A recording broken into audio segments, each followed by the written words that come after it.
Okay, so hi everyone, and welcome to our panel discussion, the business case for remote workshops. We have three great speakers today with us here, who are all experts in the field of remote workshops and who will share with us their experiences today about the topic.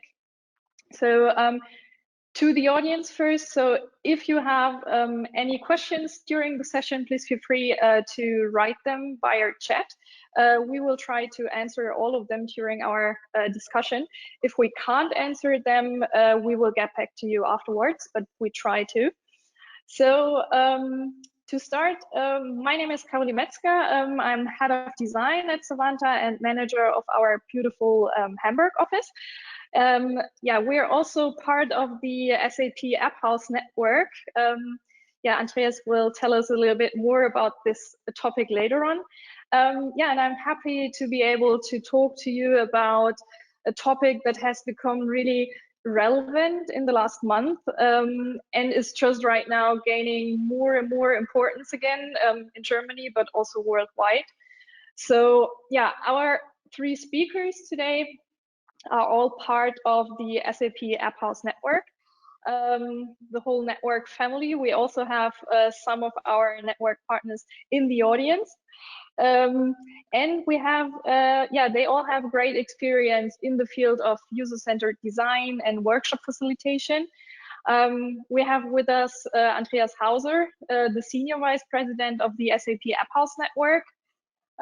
We have Jörg, Wesiak, Head of Business and Innovation Consulting at NETCONOMY. And we have Christian Schäfer, who's Head of Design at Sovanta in Heidelberg. But to get a little bit more insights of our speakers, I would kindly ask them to give us a short introduction. And yeah, let's start with you, Andreas. So welcome and thanks a lot for joining our panel. Yeah, you have more than 19 years of experience with leading global design and design thinking teams. And can you say a few words about you, about yourself, and also about the AppHaus network, the SAP AppHaus network? Sure, I'm very happy. And first of all, thanks very much for inviting me, and especially also thanks to all the guests also from the other AppHaus network partners for joining the conversation here. And I personally started working for SAP about 30 years ago. I found my passion for design about 19 years ago and leading design teams. And 8 years ago, I got the pleasure to build up the AppHaus team. And the big topic here is how can we make innovation real at 440,000 customers that SAP is currently supporting. And that's also one of the reasons why we build up this AppHaus network. It means we have 5 locations that we run at SAP in Heidelberg, Berlin, Palo Alto, New York, and Seoul.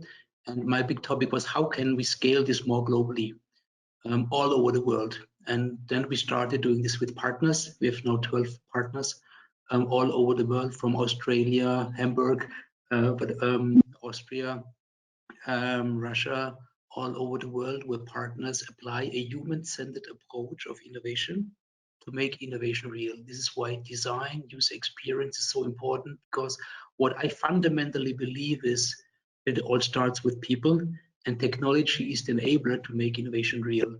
That's why we started AppHausNetwork. Great, thanks a lot. So Jörg, also a warm welcome to you, and thanks for joining our round. You've become part of the AppHaus network family with NETCONOMY last year. Can you tell us a little bit about you and also about NETCONOMY and maybe the special location in Vienna? Yeah, thank you very much also for having me. I'm with NETCONOMY since 2011 and now heading the business and innovation consulting group. So we are focusing on how we can improve the CX platforms, innovate the CX platforms for our customers. NETCONOMY itself is a full service provider for customer experience platforms using SAP CX technology. With our 480 employees, we service B2C and B2 platforms for customers like Douglas, BASF, and FC Bayern. And as you said already, since last year in October, we are a member of the SAP AppHaus network and run our CX Innovation Hub in Vienna. And I guess this is something very special also for our AppHaus. We are really focusing there on customer experience and how our customer experience, how their customer experience can improve and innovate it for our customers. Great, thanks a lot. So last but not least, Christian, also welcome to you and thanks for joining.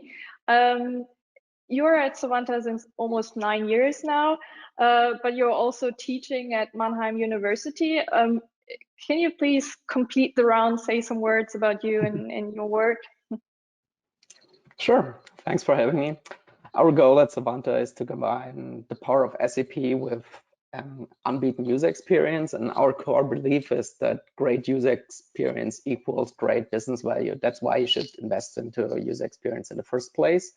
And workshops, being remote or on-site, and design thinking methods are our essential tools when developing real user, human-centered software that touches people and shows them that you actually care. And we all see and witness being in pandemic requires you to be a bit more creative, work around obstacles and come up with new solutions over the last couple of months. And yeah, that brings me also to the second part you mentioned. So at the same time, I'm teaching at university where I'm supposed to train the next generation of designers and workshop facilitators how to work in a now virtual environment and how to learn the basics of user research, user experience without actual face time, which was mandatory in all the years, and how to do product sprints virtually when you're doing it for the very first time as a student. So we see a lot of similar exciting challenges here, and the topics that we're facing in the enterprise space are similar to the challenges we see in education, just with less funding and way cooler Zoom backgrounds, I would summarize. Thanks. Okay, thanks a lot for the introduction. Before we start our discussion about remote workshops, I would like to ask the audience about their experience regarding remote workshops. So we have prepared a really short poll, and I would kindly ask you to give us some feedback. No worries, it's just one question. The long Qualtrics questionnaire comes afterwards, after our session. So there is no wrong or right. We just want to get a rough picture of your experience and share it before we start in the discussion.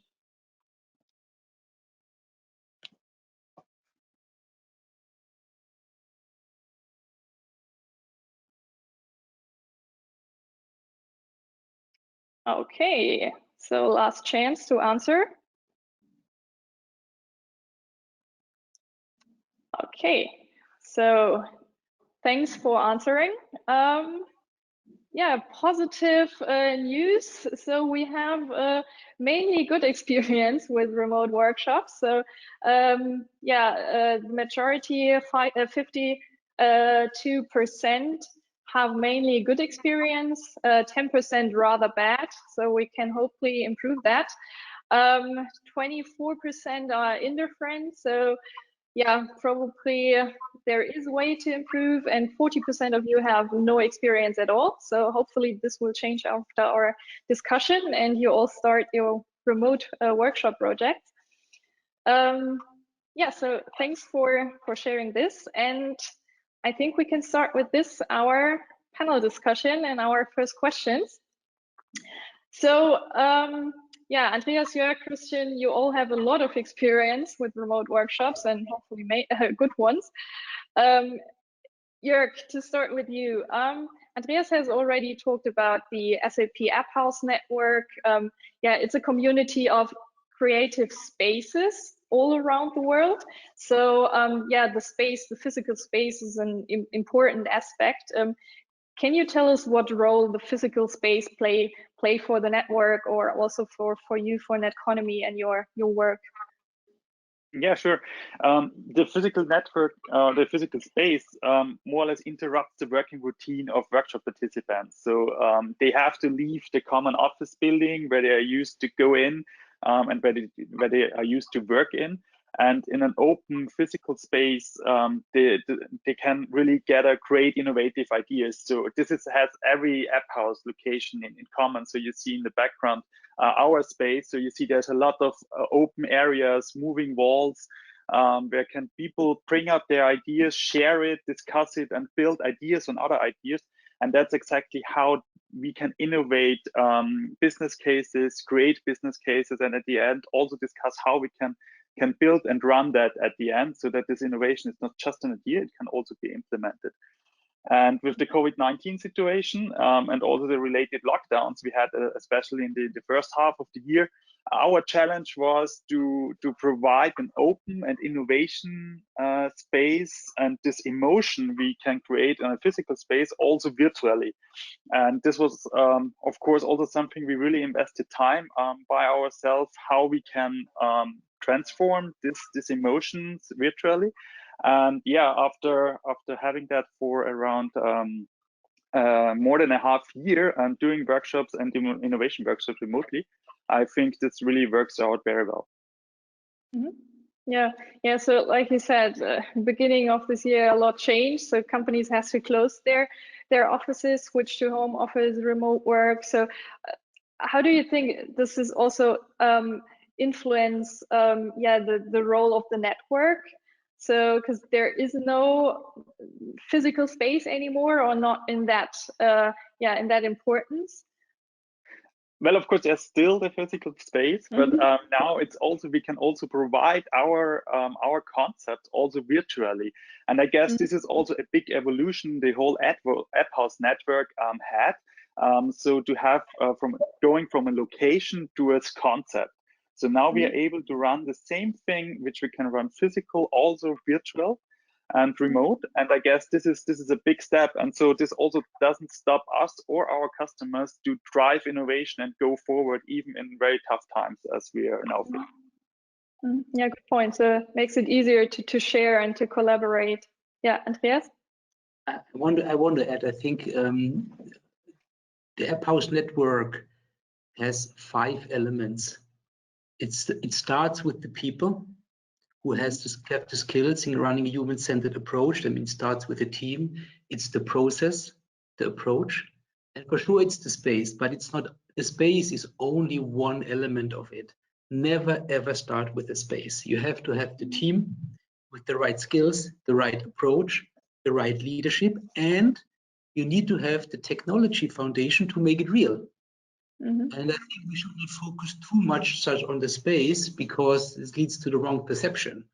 I think I just want to add this to what you mentioned. It's absolutely right. We have connected spaces. People can go to spaces, but you can run projects completely without a space. Yeah?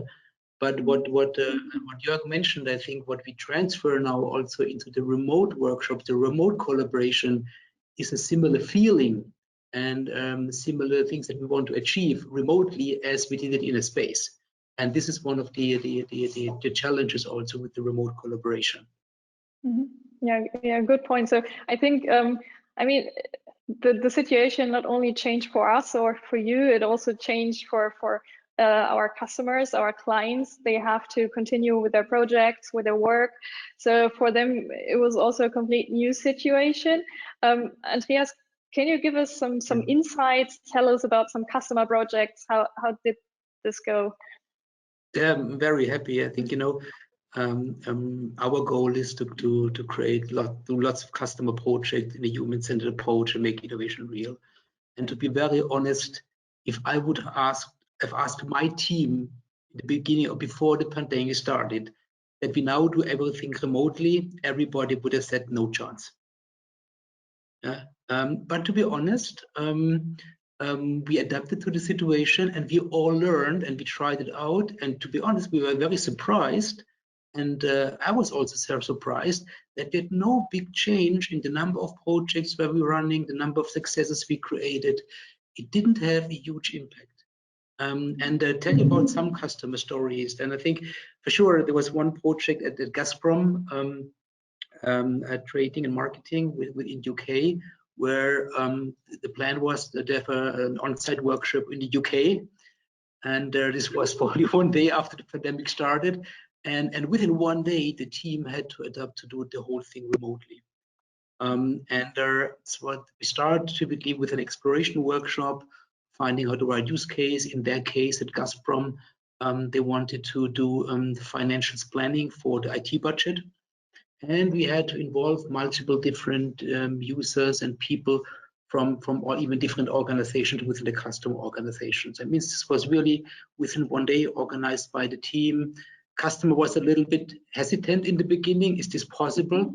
But really, we get extremely positive feedback from our customers also to the virtual workshops, and even the user research that we also do remotely. That means it is doable. Yeah? Another example is Arangosu, done by Born Digital, one of our AppHausNetwork partners in Melbourne. It started with a normal project, and in the middle, pandemic crushed in, and then they had to switch to complete remote working model, including implementation, running project. Customer is now live. Very great success story, and we have tons of these examples.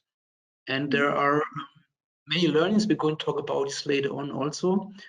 Some do's, some don'ts, but I think it's doable, and we make very good experience, I have to say, with running remote workshops. But there are also some downsides of it, no question about it. But good to hear that, yeah, customers are still open for this, and projects are continuing and working. Yeah, you also mentioned it before. So tools and methods and the people are important especially for things like design thinking. The right tools and the right methods are really important. So how did you handle this? Could these tools easily be transformed or converted from the physical to the virtual? Now, we started already a couple of years ago in collecting and creating best practices that we can scale the approach and scale human-centered innovation with tools like Scenes, Mosaic, Spectrum, and all of that we have on our webpage, on our innovation toolkit page. Now, this was also I was really very happy about the team when the pandemic started. They immediately started also creating best practices for remote collaboration. For example, how to run an exploration workshop to identify and prioritize use cases in a remote way, scoping workshop, synthesis workshop, a design workshop to create and generate ideas, and user story mapping.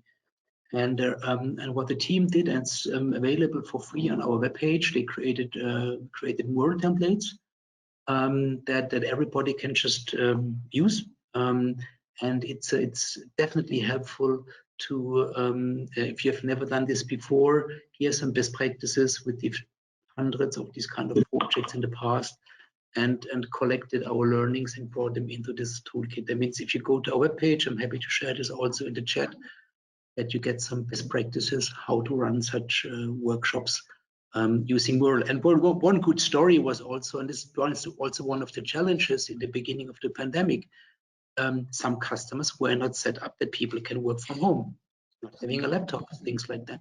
And we had one challenge in Austria where one customer, we had technical problems. The customer could not access, or two people could not access Mural.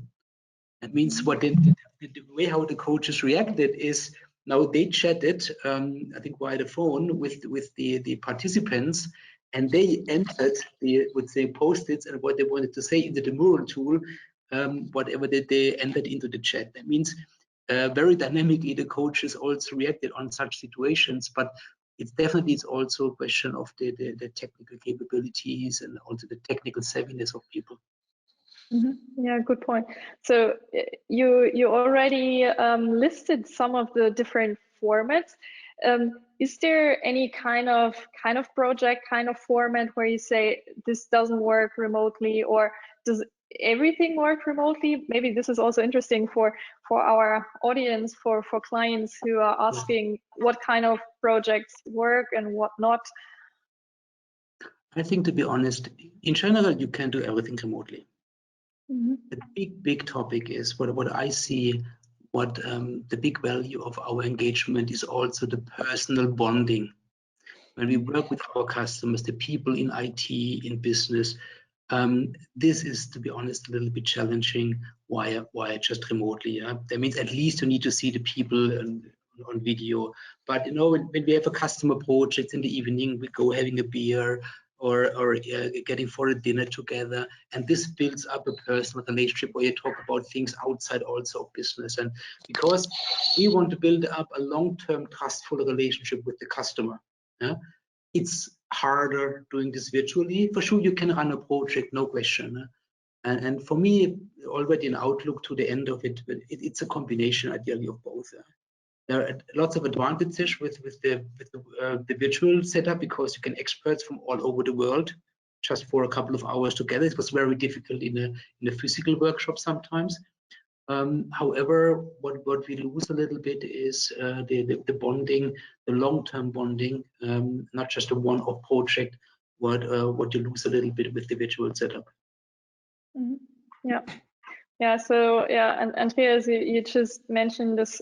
Some of the challenges. So everything is possible, but there are challenges. So probably Christian, you also noticed some challenges. You also did a lot of remote workshops in the last few months. Do you have some insights from projects, customer projects, or also internal projects, university projects, where you see some challenges?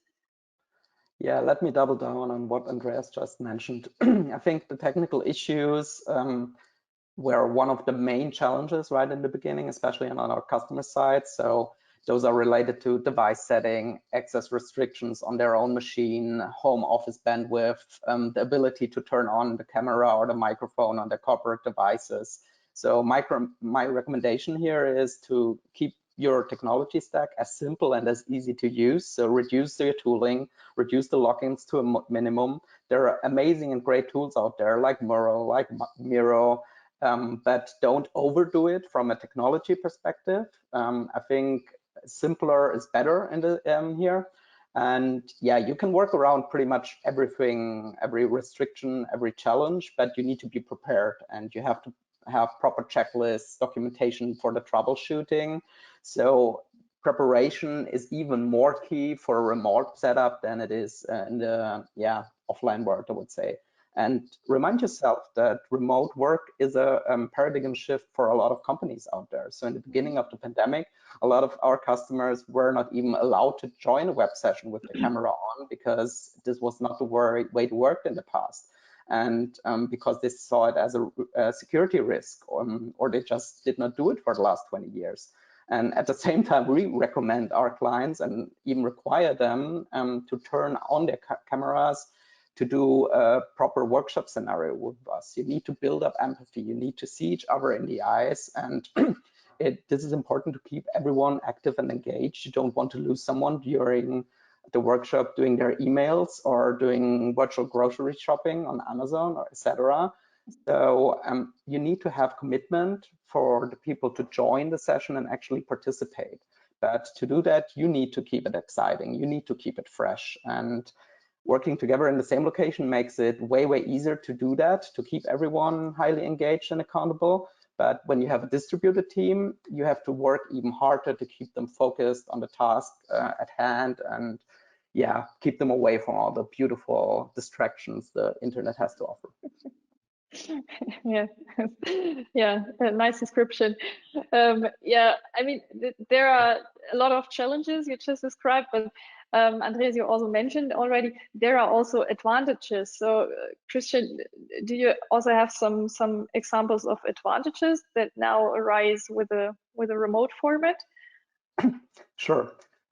Let's skip the cost savings for a minute. The major benefit is easy to bring in experts from all around the globe. We have people in the workshops that normally wouldn't join for like a 2 or 3 hour session. Not everyone can travel or book an entire day off for an in-person workshop, but when you do shorter remote workshop sessions, this allows you also to offer a bit more flexibility for the people from setup side. Then we heard about workshop places. One major advantage is you can do it without a dedicated workshop area. Let's face it, having access to the perfect workshop space, like we are all having it in our AppHaus locations, is a rare treat. So often enough, you have to accept constraints like dark rooms, tiny whiteboards when you're doing workshops at the customer side. And all those things are non-issues when you're going remote. You can set up the perfect workspace via templates. You can reuse it simply by having everything set up in Mural and using it for the next customer project as well, whenever you want, without like printing out new canvases, without drawing like those beautiful whiteboards we use in physical space. And yeah, it's also super easy for everyone to share documents with all the other participants in an online session. It's as easy like one click and you can share a PDF or a presentation. And also when we look a little bit at the end of the project, tools like Miro also enable you to really easily hand over the whiteboards, all the artifacts you create, without photographing a ton of post-its. And so all the post-workshop activities are also way more efficient when you're doing it remotely from the start. Yeah, a lot of good points, a lot of positive news. So yeah, you all gained a lot of experience in the last month. So question to all of you, do you have some lessons learned, some shared insights you can tell us over the last projects in the last month? So I don't know, Jörg, do you want to start? Do you have some insights? Sure. So, I totally agree with what Christian and Andreas said, and what also is what we figured out for customers, and of course also for the facilitators, that every participant attendance with his own computer and device, and not just together in a meeting room, because we figured out there are a lot of turbulences, and especially when you're working together in a workshop for a day or 2 days, it's quite tough and also to stay focused. And the second disadvantage is when people are in a meeting room that you don't really see their reaction. So it's pretty cool, like we have it now also in this webinar, that people are directly focused to the camera, that you see their body language and how they react when ideas are coming up or things are discussed. And second thing we also figured out is it's very important also to bring in this empathy and the spirit. So it's quite important to make people laugh, keep them addicted to this workshop, so that they really want to bring in ideas and are active, so that they have no chance to go to Outlook or something else, and bring them also out of the comfort zone. So one example is we figured out that in the afternoon after lunch break, people got tired. So what we did is we opened some kind of a techno music, and then we did a rave in front of the camera with all participants of the workshop. It was great fun. Everybody laughed. Nobody reacted. Figured out that we will bring up an idea like that, and it was amazing. At the end, everybody highlighted this session and this rave at the end, that this was the highlight of the workshop, and this was some kind of pretty cool. Cool idea. Andreas, anything to add? Any more raves? Yeah, that's it. Some further ideas. I think very important is that the workshop has to be prepared very well. Yeah. That means you have to prepare whatever tool you use, the templates in a way, and also do some upfront work, things that you can do upfront already, bring it in, that you not create everything, but use the workshop to validate things. And don't go for an 8 or 9 hour virtual workshop. Yeah? Do this 2 to 3 hours, sometimes 2-3 days, depending on what the scope of it. And if smaller tasks in the workshop, it needs to be dynamic, yeah? Because if this is now just presenting, people are getting to sleep or doing something else, that means it needs to be very, very interactive. And if it's a possibility, especially for the people who run the workshop and afterwards need them to create a summary, if you have an opportunity to record a session. And typically it's difficult if you're in an on-site workshop to record all of that, but in a virtual workshop, you can typically do this. That means for the synthesis of the learnings, you can go back what people were saying and have sometimes even higher quality outcomes. Mm-hmm. Yeah, so there are a lot of advantages. Christian, you already mentioned some. Do you want to add some more? I couldn't agree more to what the other two guys said. But yeah, I think one minor thing is when you start out with a new project team doing this for the first time, invest 10 minutes to do a quick intro into the used tooling. You can also combine it with a warm-up exercise, like talking about your weekend, doing some expectation settings, some little drawings within the tooling to walk them through it, because we try to do detailed onboarding emails in the beginning. We recorded tutorial videos how to use Miro and Mural, but only a small percentage of the participants actually were reading or watching those. So it's better to invest 10 minutes in the beginning in the first workshop to bring everyone on the same page than having maybe 3 or 4 people not actually feeling comfortable with the tooling. And yeah, last but not least, also have a clear agenda, do regular coffee breaks, all the things that are important for physical workshops as well. And maybe the last thing, it's also good to remind people about remote etiquette. So how you should behave in a virtual environment, because there are some new forms and requirements that are important when you're working virtually, like muting yourself during discussions, etc. Yeah. So yeah, a lot of advantages. So what is your opinion? Question again to all of you. What do you think does the future look like? So if it's possible to get back to the physical work, if we go back to our offices, will we continue with the remote workshop format? Will we go back to the physical one? What is your opinion or your prediction for the future? Who wants to start? Yeah, Andreas or Christian? Yeah, please. For me, it's very, very clear. I think it will be a combination of both. I think compared with the past, where we were always trying to do everything on site, I think it will be even a bigger mixture now in the future, as soon as the pandemic is over. Because we saw it's working, and we need to see on site even better than doing it remotely, and combine the advantages probably in a more smarter way. Yeah, I guess there are also huge advantages to be in the same room. That's why we all invested tens of thousands of dollars into design thinking spaces, and those spaces deeply influence our experience, our feelings, our productivities, the mood, and our interactions with each other. So there is a huge benefit of being in the same physical space, especially when you're working on multi-day workshops, when you're working on complex topics. But at the same time, I think we will challenge the status quo and ask ourselves if it's really necessary and resourceful to jump on a plane to do a 3-hour scoping workshop. So if you ask me, we will do more on-site workshops again as soon as it's possible, but we will mix and match the remote formats with whatever suits the purpose of the workshop. And we're just at the beginning of an exciting decade, so there will be new tools and new technologies, and I can't wait to be in a mixed reality workshop where you might be in different locations, but you have a feeling of physical presence by doing it in AR, VR, or whatsoever. So I think we have exciting times, and I can't wait for it. Yeah, would be great. Yeah, Jörg, your prediction for the future?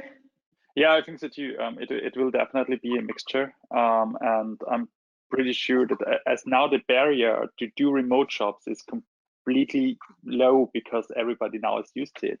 So it's at the end or in future, I guess a virtual workshop will be a no-brainer, and people get used to it. And this is pretty great. And of course, there's still the need to also to meet in a physical space, like you can do it in quarterly or something. So as a big event, so that you also combine it afterwards with some team building at night by having a good dinner or something like that. I guess the combination of both, this will really be the future. Yeah, interesting. So yeah, you all agree on that one. So yeah, so we're almost at the end of the session. So what kind of advice would you give to customers, whether they have experience with remote workshops or not? Do you have any advice? Andreas, what is your advice for our audience? I think it's like always in life. I think don't be afraid, try it out and learn. Yeah. Also, if there's in the beginning things not working perfectly, I think try it out. You will see the benefits, you will see the challenges, and then you can adapt. Okay. Any more advices, Christian? Just get started, try it out. I think it's important to have a dedicated team, being it an internal or an external center of excellence, to help you setting up those tools and methods to do the workshop formats professionally, like you would do design thinking workshops professionally. This includes like setting up a structure with templates, tools, onboarding material, as well as trained coaches to facilitate it. And I think then you're on a path to success. Jörg, any recommendations? I also think so. This pandemic also provides a lot of advantages, especially when it comes to innovative business models.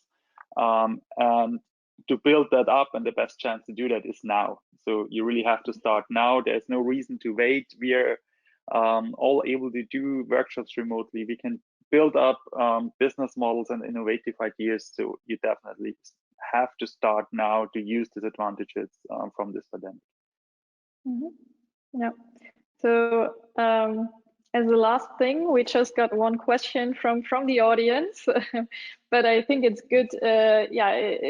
It closes the loop, I think. So what is the greatest opportunity? I mean, we talked a lot about the advantages, but what do you think is the greatest opportunity coming to this new remote workshop format? I mean, Christian, you said maybe a mixture, maybe mixed reality, or what do you think? What is the greatest opportunity?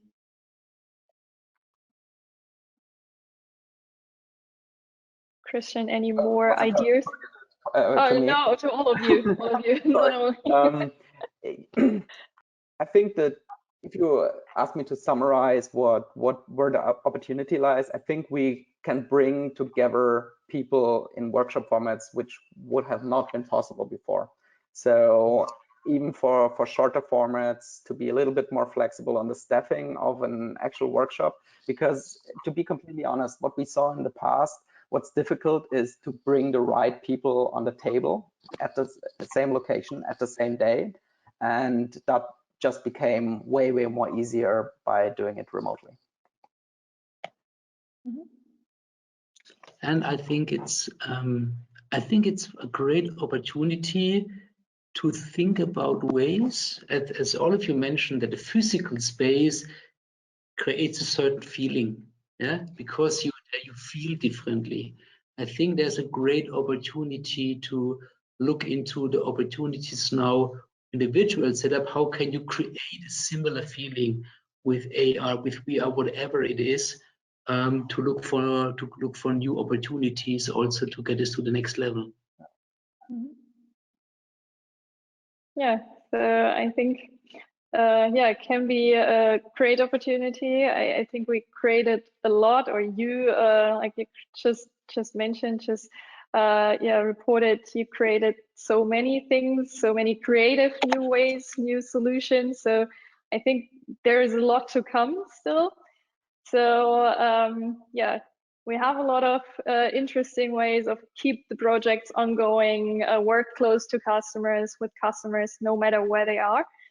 So yeah, do you want to add something? If not, we would close here because we're almost done with a little bit over the time already. I would like to really thank the Sovanta team also in setting up this the session today, because I think it's really about also helping many people in the entire ecosystem to learn from each other. That's exactly the goal of our AppHaus network, that we learn from each other. There's not the only one company who does it in the best way. Therefore, that's exactly the goal. Build up a network for sharing learning experience. And I really want to say thank you again for doing this, because I know it's a lot of effort, technical setup, invitations. Thank you very much for doing this from my side. Yeah, you're welcome. Thank you for joining. Thanks, Andreas, Christian, Jörg, for joining our round, for sharing all these insights and interesting examples and experiences. Also, thanks to our audience for listening, for joining. And please feel free to contact us to have a look at the tools Andreas mentioned, the toolkit, and be open for the remote workshop format. And I hope we see you soon.